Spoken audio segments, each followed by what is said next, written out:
Akorom gajuang dakika achiel tok serio mar okinyi machiegni e okang' mar ariyo pod wadhi nyime gi gombaka. Ahinya puonj ma bende pod wamedo chwalo ne nyithiwa manyiri gi yawuoyi kindegi ma bende nengo mar ngima tek. Samoro jomoko nyalo bedo ka wuondogi mar mondo mi omigi iye ma ohiu kaluwore gi okenge mopogore opogore. Bende wantiere ka gi kwan neno kanyo ka mohew rowere 7,000 e kind higni 15 nyaka 24. Nonro ma bende notime chak mar higani kod piny owacho yango ni nitiere kod kute mag ayaki. Odoro mar mondo mi walosi ne jogo eko ma bende samoro no kier ma omako iye ma ohiu, samoro bende nagi kier magi gamo kata mana kute mag ayaki. Bende ber ka bende wariwogi e twak ma kama okinyi ma kawuono nikech wacho ni onge moselala. Pod wanyalo ritore mar mondo mi warit kata bende oganda mamoko mar mondo mi wageng' landruok maket kod magi. Yedhe bende tinde nitiere wanyalo mana muonyo ma bende wabed makara. Hinya ne jogo eko ma bende osegamo kute mag ayaki. Mar mondo mi wageng' landruok mag kute mag ayaki kind rowere bende ber kwa losi. Bende hiye ma ohiu ber kwa lose ne nyithiwa manyiri. Yawuoyi bende ber kwa loso kodu okinyi ma kawuono. Kwa kamano hasema ne moko kuom ote ma bende nitiere kaka poka winjo paro mano mar Faizer gi Rose ma bende nitiere godi studio. Nitiere paro kanyo mar Owang' Martha. Iwacho ni apoyo Dream Girl kuom tich ma gitiyo mar puonjo nyithiwa manyiri kaka ginyalo ritore. Ote machielo en mar Daudi Okinyi. Iwacho ni I'm delighted gi tich mutimo. HIV tragedy enne iwacho ni onego miki fua mbele kaka chien kocha. Ote machielo Selfie Ongade. Iwacho ni Sharon ong'awo nyithiwa masani ok de puonj. Pod giparo ni ayaki yiero jomomako.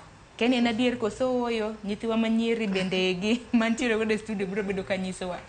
Jackie Nyarmudi asomo temo gi kanyo Sharon nikech rowere ok nyal abstain. Ochak advocate for safe sex tiyo gi raboyunga e yo makare. Kar puonjo gi dangers mag muonyo ipil ka ng'ama chamo njugu. A lot is to be discussed here. Ibichak inuo chenro makama. Tena adier, magi ni chenro ma bende bini wapuonjo nyikwa Ramogi kinde ka kinde. Nikech wantiere gi nyithindo minyuolo, wantiere gi nyithindo mokadonjo adolescent gi mamoko. Nitiere janina marwa ma bende wacho ni nyithiwa makata tindi puonji tok winji. Ben adier, Faizer? Mano en adier.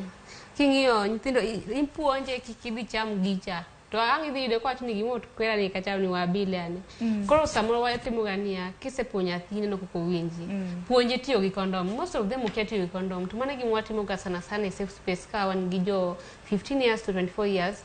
Puonje tiyo gi kondom maber. Ma kodhi tiyogo ok onya bust moyud tuo mogeng'o cha kata gich mogeng'o cha. Kendo yudo ni sani kendo nyako nyisi maber ni area yud tuo lakini kika yud ich. Sani ging'eyo mane magi wacho. Area yud tuo okinyi ni kama malaria. Mo nyisi kamano. Lakini ich ng'ata dhi ng'eni timo. Itimo gicha. Koro gwacho ni yud tuo mok bineno than ich.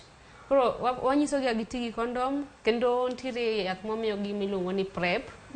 PrEP en pre-exposure prophylaxis en ogeng'o tuoche ma ogeng'o kute mag. To magi dong' ichiwo e osiptal? Ichiwo gi osiptal. Koro nyaka watim ne gi referral. Nyedo ni nyako biro iro nyise ni en sexual active en gi partners adek ok odwa wegi, achiel miye pesa, achiel timone kama kama, mano timone kama kama. Koro nyaka ikaw en tiji mondo irifa e osiptal, odhi omiye PrEP in a safe way, momuony kidhi timo refilling bitere, ime sure no muonyo gini, ipuonja ako nego beno muonye, kamano. To bende nek beni wapuonjo bende kada mna rowera, hinya ma bende ntiere, nikech rawera tena jalni ma bende poko chopo higa 35 donge, koro buo higni 35. Bende nek beni wapuonjo gi piny masani bende oselony. Nikech ka wane sedhi riwore gi ng'ato, maonge kada mna raboyunga, weche gin ariyo. En ich kata tuo. To tuo ok en mana ayaki kende, wantiere kod tuoche mopogore opogore mago mag STIs ma bende ng'eny.